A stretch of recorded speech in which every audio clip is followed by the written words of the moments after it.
Hello bachcho, so let us read the question. Compound A on reduction with LiLH4 gives a hydride P containing 27.2% of hydrogen along with other products.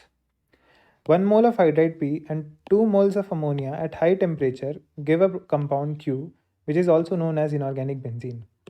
तो यहाँ से हमें clearly पता है कि Q जो है हमारा वो है inorganic benzene that is B3N3H6 और P जो है हमारा वो होना चाहिए डाइबोरेन, क्योंकि डाइबोरेन की रिएक्शन ही जब हम अमोनिया के साथ हाई टेम्परेचर पे कराते हैं तो हमें इनऑर्गेनिक बेंजीन मिलता है। आगे बढ़ते हैं। A hydrolyses incompletely and forms a compound RNH3BO3।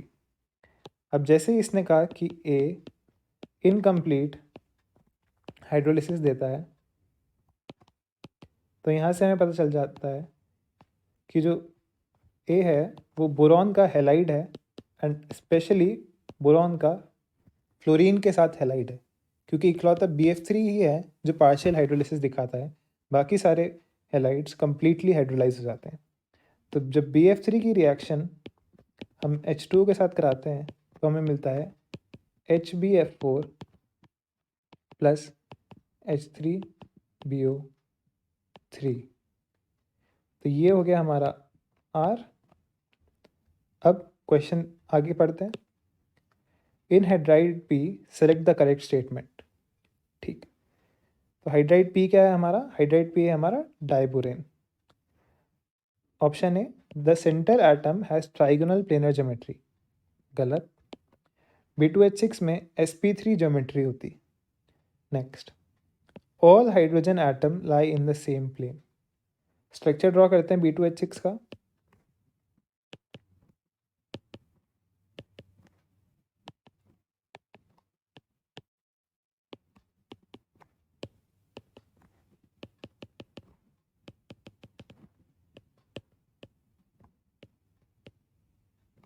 अब इस स्ट्रक्चर से हम क्लियरली बता सकते हैं कि जो ऑल हाइड्रोजन एटम्स हैं वो सेम प्लेन में लाइन नहीं कर रहे हैं। This is also incorrect. Next, all 4 terminal BH bond length are equivalent and that of 4 bridging BH bond lengths are not equivalent। तो ये भी गलत हो गया, क्योंकि हर terminal hydrogen bond length equivalent है और हर ब्रिजिंग बॉन्ड लेंथ इक्विवेलेंट है। तो this option is also incorrect. आगे बढ़ते हैं। अ 3 center 2 electron bond is formed by the overlap of sp3 hybrid orbital from each boron atom with 1s orbital hydrogen atom। ये बिल्कुल सही स्टेटमेंट है। B2H6 में जो हाइब्रिडाइजेशन है वो डेफिनेटली sp3 है और हर एक sp3 हाइब्रिड ऑर्बिटल एक 1s के साथ कंबाइन करके हमारा 3 सेंटर 2 इलेक्ट्रॉन बॉन्ड बना रहा होता है। तो option D is are correct option. I hope आपको समझ में आया हो। All the very best. Thank you.